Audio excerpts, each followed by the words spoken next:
Fala, gente amiga, tudo bom? Eu sou Carlos Luoz e este é o Batata Diário, seu programa de dicas do Diário do Capitão. E hoje vamos continuar a falar de The Orville. Vamos para o sétimo episódio da terceira temporada, intitulado From Unknown Graves. Gente, esse episódio ele é bem bacana, tá? Um episódio muito legal. A gente tem que ter uma sacação porque ele tem um flashback, tá? No meio, tá? E do que fala a história, né? A Orville ela chega no planeta e ela precisa fazer um primeiro contato, fazer um acordo, né? Um primeiro contato não, fazer um acordo com uma civilização matriarcal, mas bem matriarcal no sentido, no sentido dos Moclans, né? Quer dizer, aquela, vamos dizer, se os Balkans tinham uma misoginia total contra as mulheres, aqui você vai ter uma civilização onde as mulheres mandam e o preconceito é contra os homens, né? Então o Capitão Ed, todos os, vamos dizer assim, oficiais homens da nave vão ter que ficar numa posição mais subalterna e as mulheres é que vão parecer comandar na Orville para parecer uma sociedade matriarcal, né? Para poder convencer essa sociedade matriarcal que alienígena matriarcal a poder fazer acordos, né, com a União para poder ser mais uma civilização para ajudar na guerra contra os Kaelons, né? E aí o que vai acontecer? No final das contas, a gente vai ver aí uma metáfora muito interessante, né, do que a gente vê hoje, o que acontece com as mulheres na nossa sociedade hoje, né?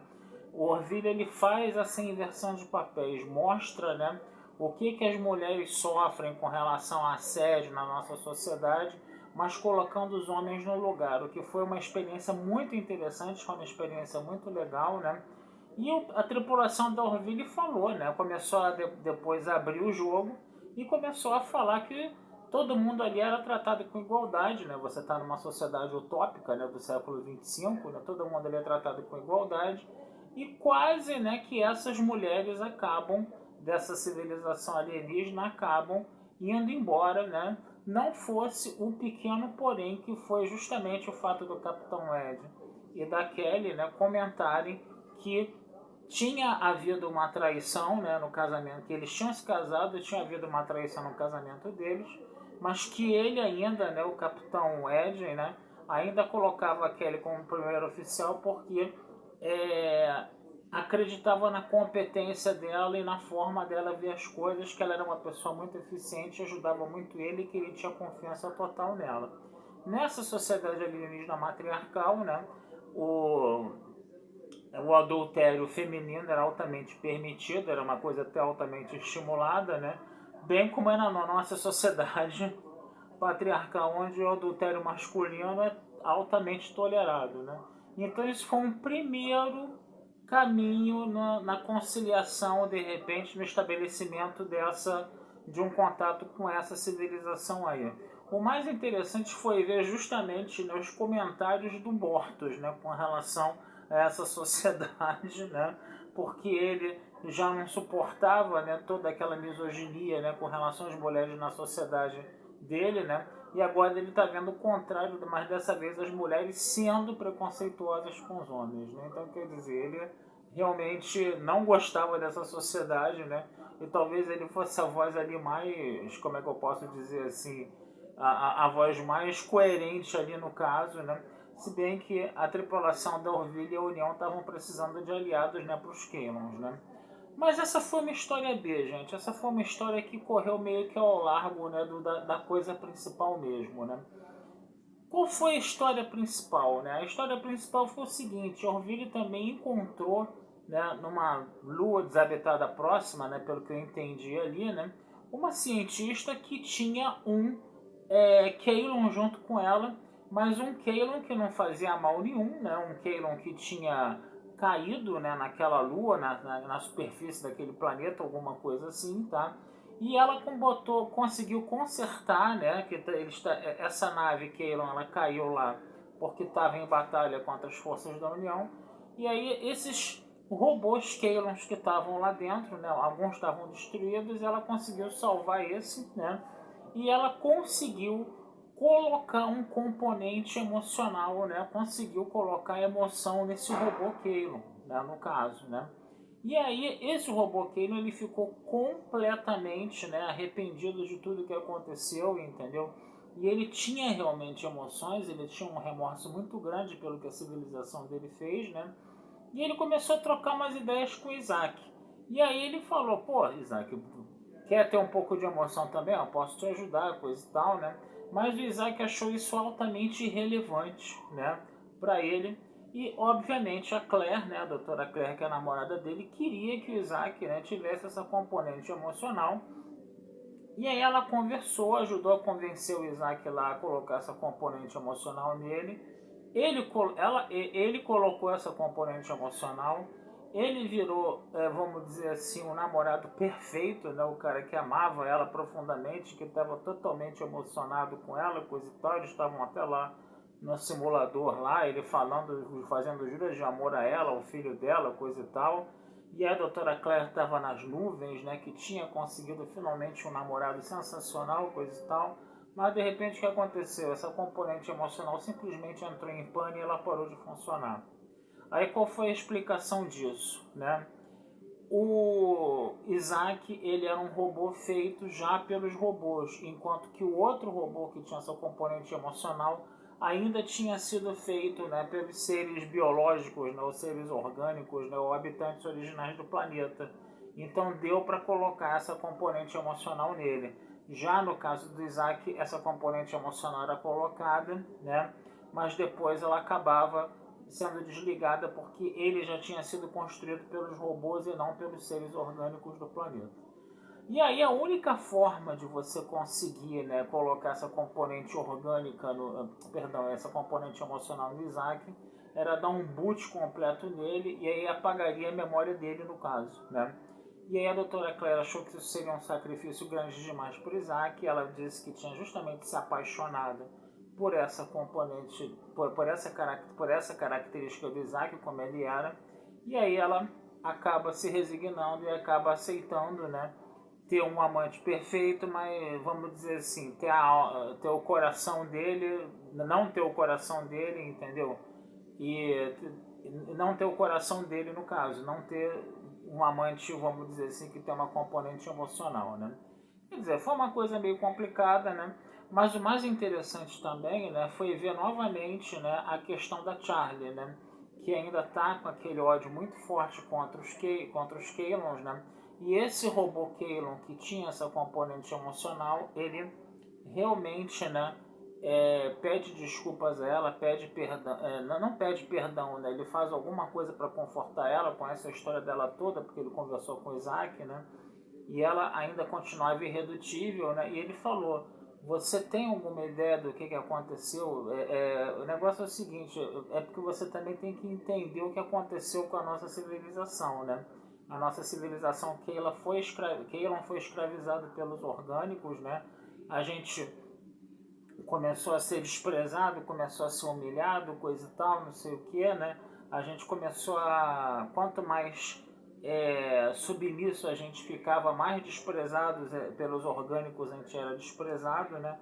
Até que chegou um momento em que isso ficou totalmente insuportável e não dava para aguentar mais, né?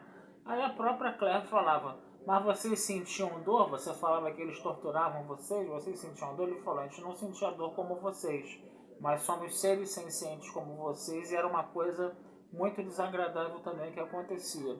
Então isso começou a amolecer um pouco mais o coração da Charlie, né? E o episódio termina com a Charlie conversando, né, com o Isaac, dizendo que a gente tem a tendência a colocar tudo muito de forma maniqueísta, né, em termos de bem e de mal, né? E que você tem também os tons, de botar só o preto no branco, mas que existem tons de cinza, né? E que talvez a gente às vezes facilite muito as coisas, coisa e tal, né? Que nem todo mundo de uma espécie é tão ruim, não sei o que. E aí a gente começa a ver ali uma aproximação entre o Isaac, né, e a Charlie, né? E o episódio termina dessa forma. Quer dizer, é aquela coisa, né? É a questão do genocídio que é muito complicada de você perdoar, entendeu? Mas é aquela coisa de que o ódio também é uma coisa que contamina muito a pessoa, muito complicada, coisa e tal. e que é uma questão muito complicada, mas a gente vê claramente, né, que a temporada ela está justamente começando com essa escalada, com esse ódio incontrolável, né, da Charlie para cima do Isaac, mas que isso já estava bem claro que isso ia começar a ser apagado, isso ia começar a ser modificado com o passar dos episódios, é isso que a gente está vendo, né? Embora ainda bata naquela tecla de que perdão, genocídio é um negócio muito difícil, tá? Que realmente ainda vou continuar a falar isso aqui. Agora, o que acontece também? Eu falei que havia um flashback. Que flashback é esse, né? Mostra como os Kaylons, né, foram, entendeu, maltratados no planeta deles, entendeu, por esses seres orgânicos. Mostrou como esses Kaylons eram totalmente escravizados por esses seres orgânicos, entendeu? E tratados com muito desprezo. Inclusive, o que acontece, né?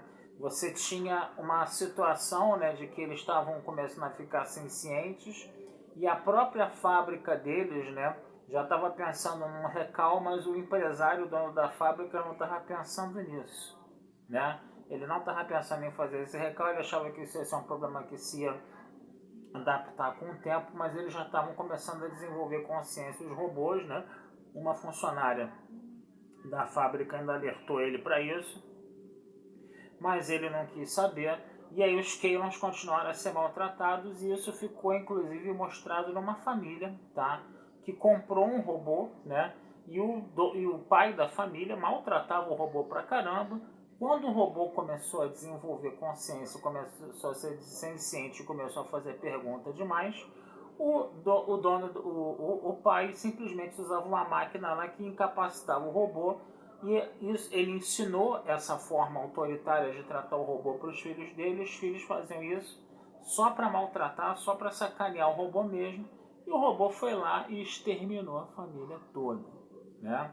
Então, quer dizer, a coisa começou assim. Então, à medida, né, que o robô lá que tinha emoções ia conversando com a Charlie sobre isso, né, o flashback voltava e ia mostrando essas situações para ilustrar o que o robô estava falando, né? Até que no final das contas acabou com o robô exterminando a família inteira, que inclusive foi uma cena violentíssima, diga-se de passagem, né? Novamente aí o Orville, né, lançando mão de uma violência extrema aí para mostrar as coisas, mas foi muito interessante esse episódio, a gente ver essa situação aí acontecendo, nessa essa forma de mostrar como os Kaylons que se tornaram genocidas, né, em potencial, né, eles acabaram se tornando isso como retribuição a uma violência, a um escravismo, né, e é uma outra questão também que é muito cara a gente, né, que nós fomos um país que tivemos 300 anos de escravidão, assim como os Estados Unidos também teve muitos anos de escravidão, e o Orville também está trazendo essa discussão à tona, mostrando que esse comportamento escravista e violento gerou outra violência que gerou um genocídio também imperdoável, né?